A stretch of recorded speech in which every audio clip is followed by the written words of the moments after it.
We're moving right along in tactics. Tactics. Not just tactics. This is the 10th anniversary edition. I don't know when it was written originally. Maybe it's time for 15th or 20th year. No, 10th. I think it just came out. Oh, okay. Yeah. Okay. Yeah. Well, sorry. Don't mean to age Koukl. Yeah, I think it came out Yeah, I just bought this probably the last couple of years. 2010. So that's probably 6 years old, 5 years old, 2015. I don't know. Yeah, I guess we could technically look at the book. It's right in front of our face. But we're moving on from the suicide tactic to a few other tactics that also have very fun names. Sibling rivalry, infanticide, taking the roof off. So sibling rivalry, we'll get into some of these, is really when people have two ideas that by themselves may be okay, but together they can't survive. Infanticide, we'll look at that one. Taking the roof off is really following a statement to its logical conclusion and helping people see that it doesn't necessarily not survive its own standard, but it doesn't land in a place that you want to be. Yeah, I love it. I think these just kind of help us think big picture about arguments, about conversations, this kind of thing. And in case you were wondering, you were pretty close, 2009. Yeah, 2009. So, okay, we're getting there. It's 2026. So, hey, we're moving right along. But I think that sets the stage wonderfully. So let's go ahead and take it to the next level. Let's fire up that twangy music.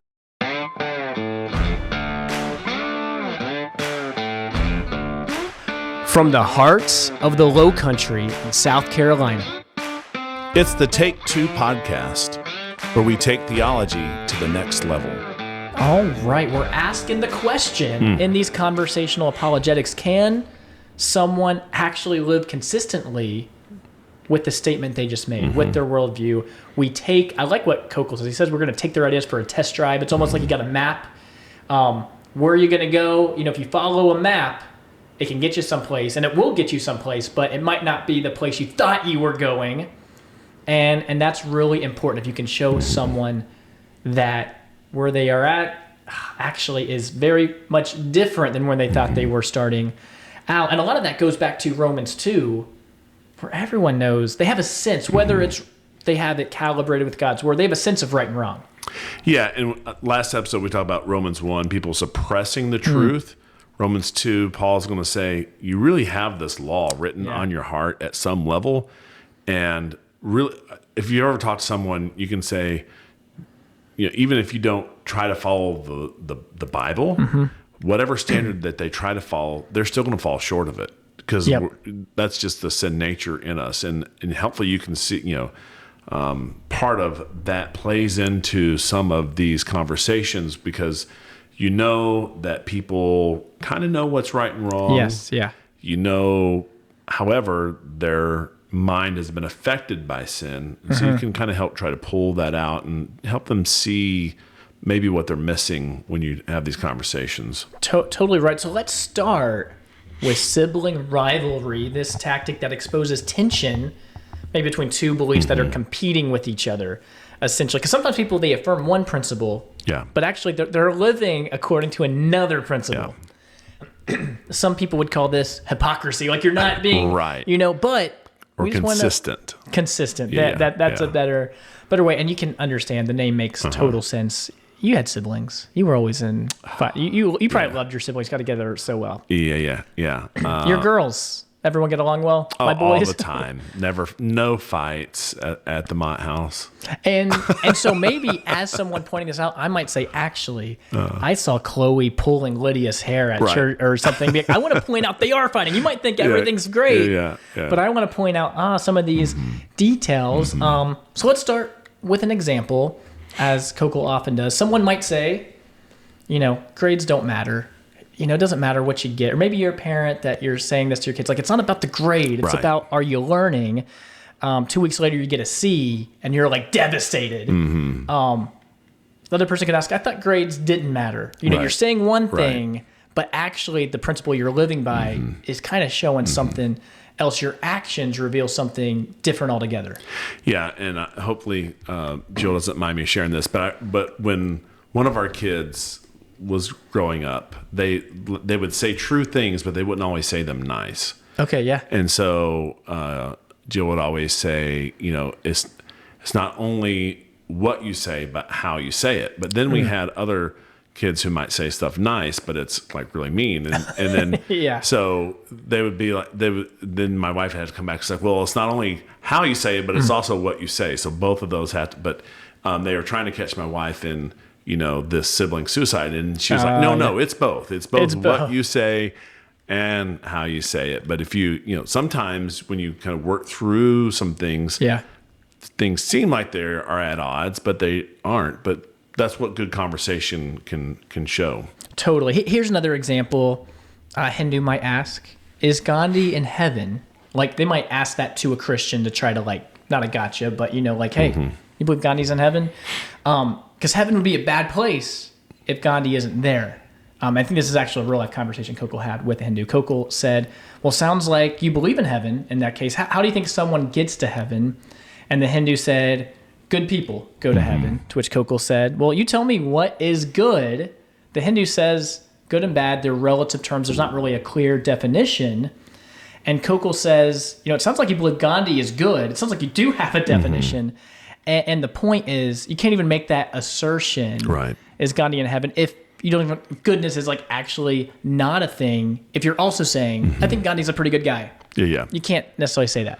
Francis Schaeffer is reported to, he had this little getaway in the Swiss Alps somewhere. People probably know the name of it. But he would basically have these people that were dealing with life questions come, and he would let them stay, and he would teach them kind of like a commune. But it wasn't just Christians. And he had this one Hindu there who had this, I've heard this. the same, there's no real good or bad. And he wasn't really going to do it, but Francis Schaeffer acted like he was going to pour some boiling water on him.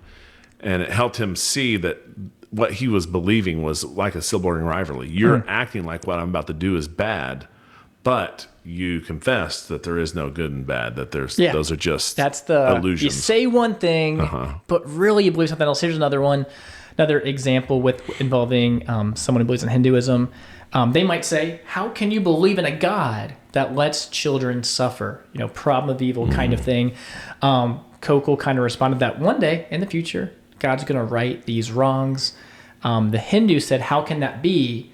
Evil and good exist as dual poles. If you have to balance each other out, it's duality. Koukl responded to her reasoning, why are innocent children suffering? Well, good and evil are dual poles, so I guess kids on the other part of the world don't suffer. These kids do. It all balance each other out. His point was not that that's actually true, but it's kind of outrageous where that would lead. If they're suffering here, then other people would be prospering, supposedly. Trying to help this person see that one of these things can't keep going on, and you're living with inconsistent pieces. Sometimes in this book, he'll talk about your worldview is like a map, or it's also like a puzzle piece. Sometimes you try to get a piece from a different box to fit into and they're incompatible. So this is another way of thinking about the sibling rivalries. Like, people have two different puzzle pieces that they cannot go together. Either it's wrong or sad or not great for kids to be sick, of some serious illnesses, or evil and good are illusions and they're just the opposite ends of a polarity. But both of those cannot be true at the same time. They don't fit together. Here's one. Someone might argue that human beings only have value, and I'm kind of moving the conversation to infanticide. So sibling rivalry to infanticide. Someone might say human beings only have value because of characteristics like intelligence, self-awareness, rationality, really getting after this abortion topic. And instead of, Koukl launching into this argument on abortion, this kind of thing, he'll just ask the question, what about newborn infants? Just born, do they have that intelligence, self-awareness, rationality? Because clearly it's less than an adult, less arguably than some animals, at that stage in certain areas. Because of those are the attributes and abilities that determine human value. What follows that? Where does that conclusion lead? Not in a good place. People would recoil at that in a way they wouldn't recoil at abortion.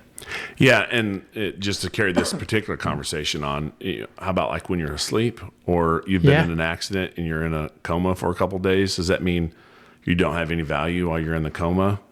But then as soon as you wake up from the coma and you have that intelligence, self-awareness, and rationality back, now you have value again. Yeah, you have these two beliefs that human value depends on abilities or intelligence or whatever, / infants or sleeping people or people in a coma have the same kind of rights. And where it gets more maybe real, or it's an ongoing thing, you hear about all this stuff in Canada with assisted suicide, and it's like insane. And, on an emotional level, I think there's certain situations where you can like kind of get it, but there are weird stories out there where it's like, hey, I'm a little bit depressed. I'm 26 years old. Let's just call it a life. And you're like, what? So it's like these things are happening, and it seems like becoming more aggressive. And you're like, man, these are good conversations to have, because I think more and more people, I think someone without thinking through what I'm trying to say is like, I think 99% of people would be like that 26-year-old example or whatever. That's crazy. But a lot of people would be like, well, what if it's a 99-year-old grandmother with arthritis? And that's like the emotional pull. They're like, wouldn't that just be they just want to go. And so these are like the good questions to ask.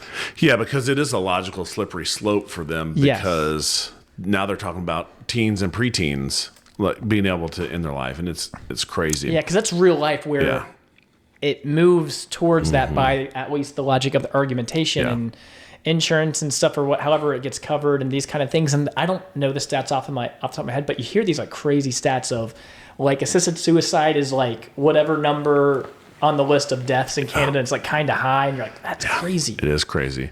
So if you're taking stock, last episode we talked about suicide, and those were not people committing suicide, but ideas who cannot survive their own standard, like before they're ever uttered, they disqualify themselves.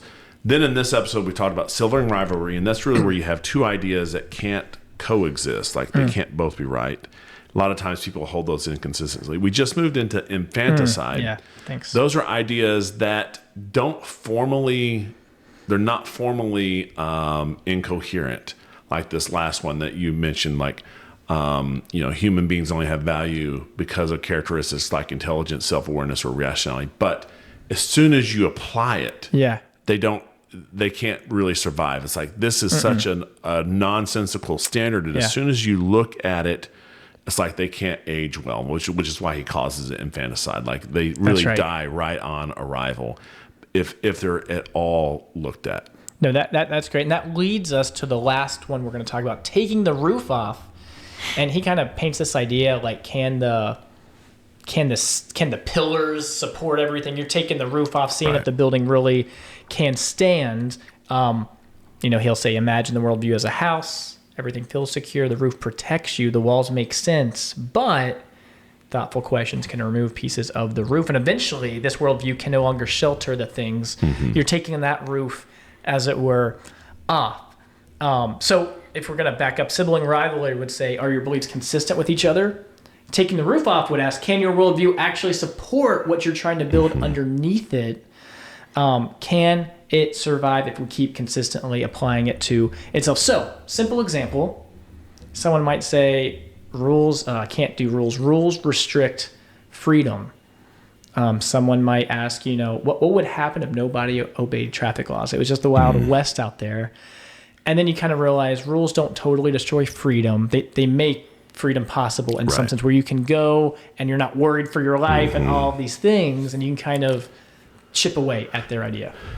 Having not driven myself, but being driven in Haiti back in 2013, there are no traffic laws, and the laws on crime are slowly. So you're sitting there, you don't have freedom of movement. You're trying to inch your way.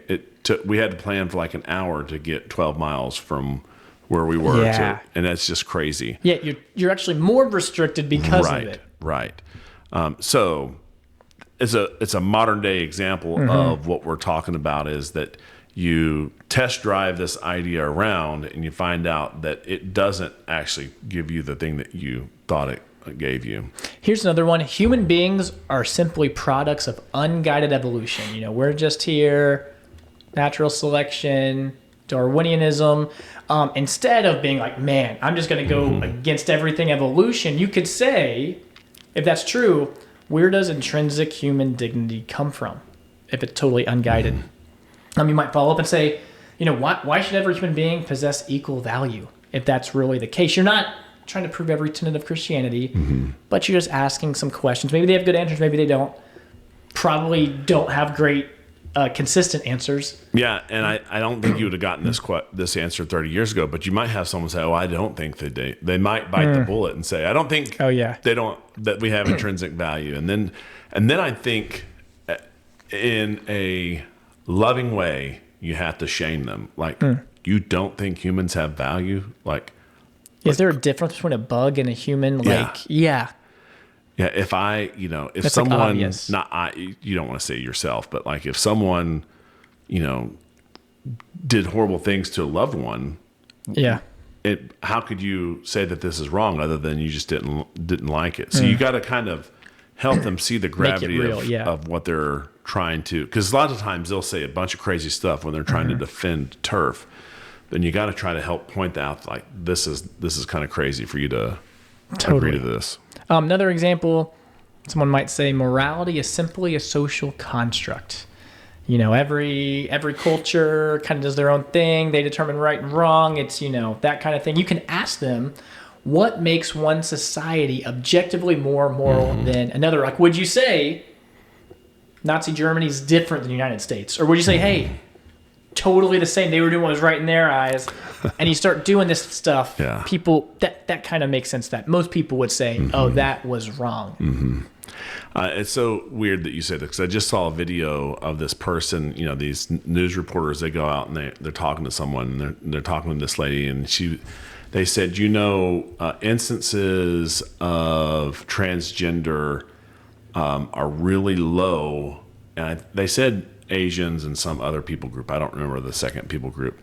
Like, why do you think that is? Should we try to help change the Asian culture? And she was really caught between these. She could not process. She couldn't say that the Asian culture was wrong, but she also could, and it was just, you could just see them, struggling to process this idea of not wanting to say one culture is bad or one culture is good, but because they're trying to affirm everyone's lifestyle is good. Right. So it seems like she's pro everything. Yeah. But when you do say, hey, statistically, these, especially if you're saying a minority group, like Asian women, they're not trans. So why do you think they're so bad? Or what should we do to get them to reject their belief or whatever? Right. Yeah. You make it sound so absurd. It's kind of crazy. Here's another one. Love is all that matters. You could ask them, does genuine love ever require saying no? Parents say no to their children sometimes. Doctors say no to certain lifestyles or medications or whatever. We would say God says no, don't do these things. If love never confronts, is it real love? And most people, I think, would know that love doesn't always affirm no matter what. Yeah. But it's good to actually walk through specifics. Yeah. Another example, we kind of talked about this earlier when we were talking about pro-life. Someone might say, I don't believe in abortion, but it's not my place to tell others what to do. I'm personally against it, but I can't force my views on others. And you might simply say, well, why are you personally against it? What? Because you... that's if right. they say, well, I think it's taking the life of an unborn human being, you're like, and you think we should allow other people to do that? That's so good. So just helping them walk through their own beliefs can help them, take the roof off. This flimsy slogan that you're saying, when you really look at it, doesn't carry the weight that you think it does. Yeah, and Koukl will point out sometimes it's good to, you're methodically going through this. It's good to repeat their words back to them and be like, okay, so I just want to get this right. You got to be careful not to be sarcastic. That's my problem. I don't want to say it sarcastically. You think abortion is killing a baby, yet you think the law should allow women to do that to their own babies if they want to. Did I get that right? Then it sounds really absurd. But you're using their own words. That's right. This one's great. He talks about Earth Day for evolutionists. He's like, why do evolutionists, Darwinianists care about Earth Day? It's actually the Christian who should care about the Earth Day. That's right. It's just nature doing its thing. We shouldn't have to look out for another species. We should be about us. Yeah. If we were to totally destroy the planet and make it where you can't live on it, and then uninhabitable. That's the word I love it. Oh yeah. Look for. Why would that matter to an atheist? We're like, well, you're taking out the human population. So Yeah. What's the, there's Taking no, out, so there's no inherent purpose or meaning on a genuinely naturalistic, materialistic worldview. yeah, especially when you apply it to our day and age with this climate change conversation. It's like, I saw this clip where, in England, very concerned about climate change. If they did everything in their power to have like net zero, global climate change would reduce by 1%. Not global climate change, global carbon dioxide emissions. So it's even worse. And the thing is, like, you're making everyone's life miserable for China's not going to slow down. They're just going to even grow more. Right. So you're like reducing your species likelihood to reproduce, or your people, which it doesn't make a lot of sense if that's like your basis, at least. Yeah. Carbon dioxide makes up less than 1% of our atmosphere, like a tiny fraction of our atmosphere. Britain is putting out 1% of the man-made carbon dioxide. So that, we must have saw the similar thing. It is pretty crazy, because it's like all these things are a spectrum where it's good to care about your environment, right? But there's also a place where it's the right way of caring. So we're not saying don't care about your environment. Right. It's just like, how are we thinking about this? Yeah. Insane. So I think we gave a lot of examples, which is good. Something to think about. Christianity, can it pass that same test? I think we would say yes, and you should have confidence that Christianity can. It's not like Christians are saying, hey, don't ask me these questions. We don't ask you. Like, ask yourself these questions. Yeah. And Peter would say, sanctify Christ in your hearts. Always be able to give, a reason for the hope that you have within you with gentleness and love. That's a loose paraphrase of that verse. But yeah, you should think through your worldview, whether you're a Christian or a Jew or atheist or whatever. Yeah. And make sure that all the pieces fit together and they can stack together, and you can live with the result of those pieces. And if you can't, then you should examine and maybe switch your worldview. No, I think that's good. Again, you might see a pattern, as you go into this week. Just like look for these things. That's probably the first step. Like, get comfortable with it. Like, okay, is this consistent? Where does this idea leave? Where does it lead? And it helps you. It helps you use their words. You're not building a straw man. You're not forcing conclusions. You're like letting their claim kind of do the work in a way, right? Yeah, that's good. Great. Anything else you want to add to this episode before we go to the final take? No, I think that's good. So remember, with all these, you're on the lookout. The person is the end goal. That's right. Use your questions to ferret out this Columbo 1, 2, and 3, and God's going to be with you.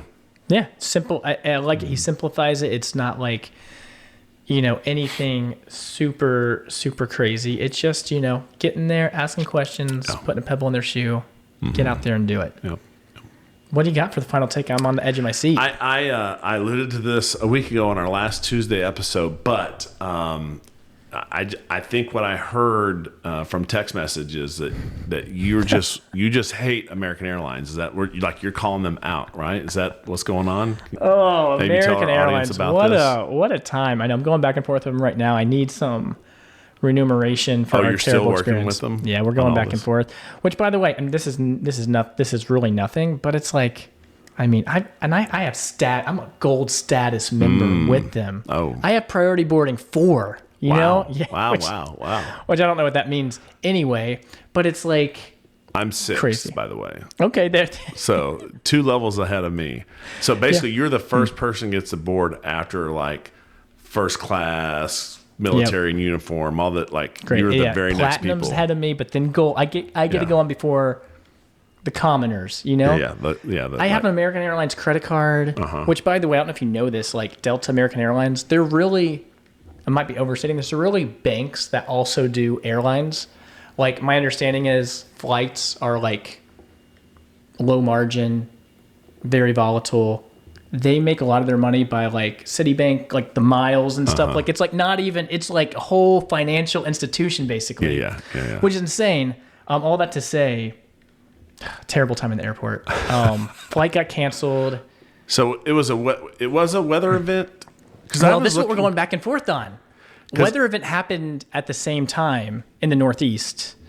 Yeah. But also, if you're looking online, I'm seeing, I don't know if it's official, I've seen on different forums that the flight, the specific we were on, was a mechanical failure from people that know stuff about, like, they're plane people that, like, look at this stuff. Yeah. Because American Airlines is telling me it's a weather event, and there was, the confusing thing is weather was happening at a similar time. But I mean, that flight was going to be landing later. So you can often take off and that weather is going to move out east, and then you land after the weather. And we're traveling with 6 people, and so we get back to Charlotte. Everyone's like losing their mind. Where we're trying to go to Bangor, Maine. All flights are booked up to Portland, Maine, to Boston, Massachusetts. It's Tuesday. The next I'd flight. hate for you to have to land in Boston, Massachusetts. I would have even flown there. It's Tuesday. The next flight for 6 people to either of those places are Friday. So it's like not gonna work. Right. We could fly the next evening, which we did, to Providence, Rhode Island, which is a short 5-hour drive to Bangor, Maine. So we flew there, rented a car. You cannot rent a car from Providence to Bangor. I checked like 5 different places for 1 or 2 days. You can if you're dropping off at the same place, but they make you do like a 5 or 6 day commitment if it's that far away, because it's inconvenient for them. And so we rent for like a week a car. So like it's like $1,000 to rent a car for a week, or these things like add up. You know what I'm saying? Well, yeah. I guess it's what I get for not going to Annie, huh? I know. It's just desserts.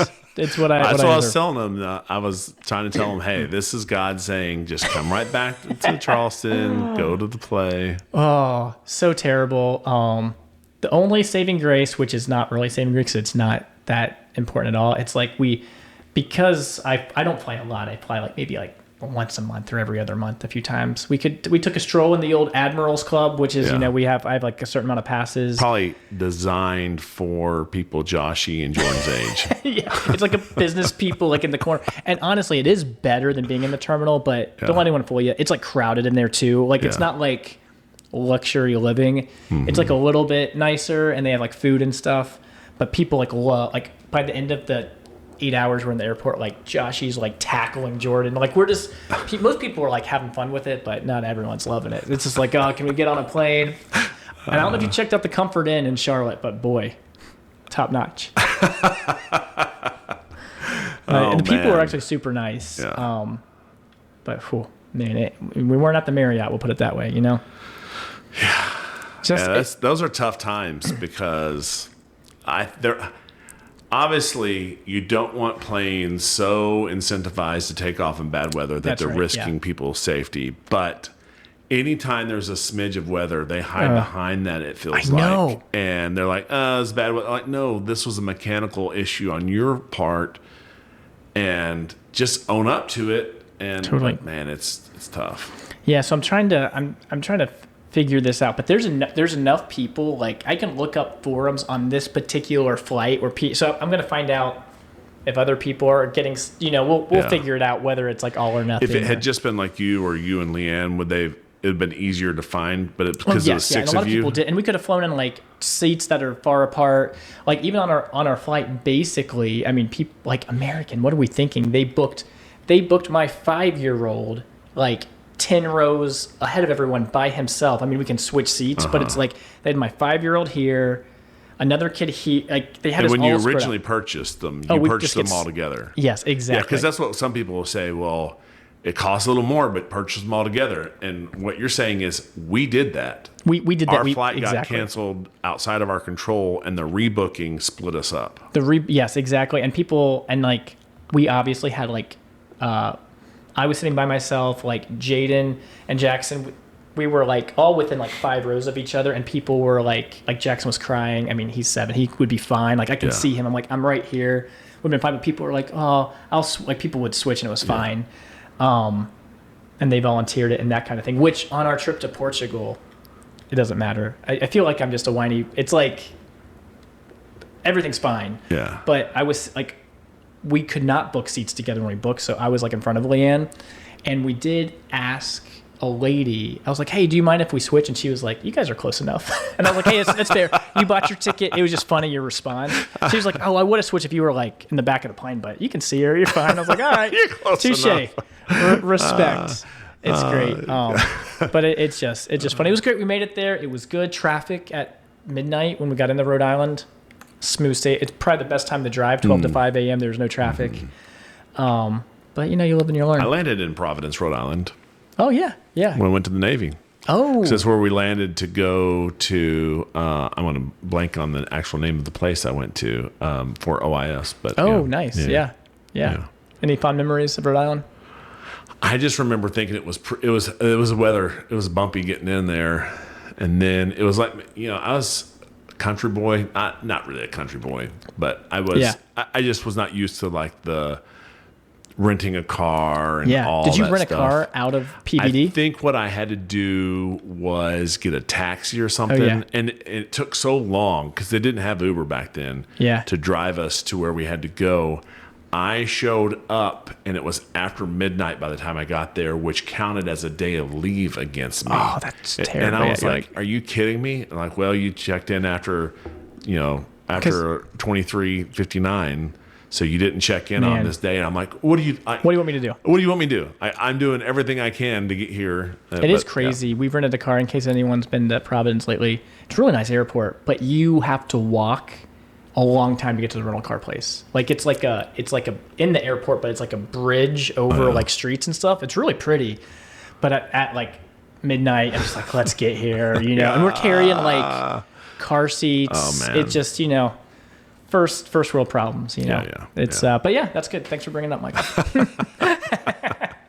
Well, we'll want to update. Whenever you get the update, like how it works out. Yeah, because what I did, I made a complaint, and they gave me like a certain amount of miles on my account, which was the equivalent of like $100, which was like fine, but it was just like an odd like it's almost I could do that whenever, and they would do that. It's like right out, but it's like, but they were just trying to be like, hey, moving on. It was clearly like not thought out.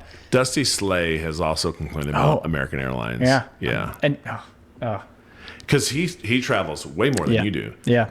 So he's like, and they did something, and.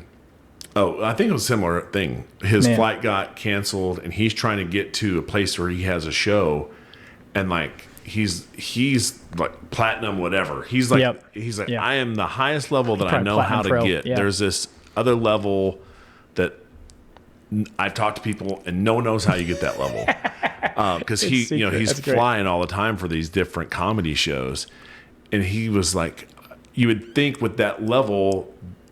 You would get maybe front of the line privileges. Like I'm trying to get to a show. You fly with them all the time. This is my livelihood. And they were giving him some crazy options. Like, well, we can get you there tomorrow. And he's like, my show is tonight. You're like, I need to figure it out. Right. And it's like I'm pigeonholed. I like have to for American, where I go, the only place I really fly routinely is for work, and I fly into Philly, and it's like direct, it's easy. Yeah. Like Delta, I'm gonna have to go through Atlanta or something. Right. It's like they know they got me. Where it's like it's hard to switch. Just so American Airlines, if you're listening, I've never had any issues with American Airlines. Honestly, I've had some issues, but I've had a good run. It just compounds for me if it's 6 people because it's hard to be nimble. It's not like just multiplies; it's like exponential, especially because it's 6 people. And they're all 10 or younger, or 4 of them are 10 or younger. But Dusty said he had to go to a different airline to make it to his show that night, and he complained to American Airlines, and they basically did something like, we'll give you some miles. He's like, you're missing the point. Like, I don't know what I want you to do, but just giving me $100 worth of miles is not it. Yeah, exactly. Because so anyway, we should tag Dusty Slay in this. I'm get to get him on our side. But great. I love it. That's our take. Thanks for listening to Take 2. Find us wherever you find podcasts and on YouTube for those who want to watch our videocast.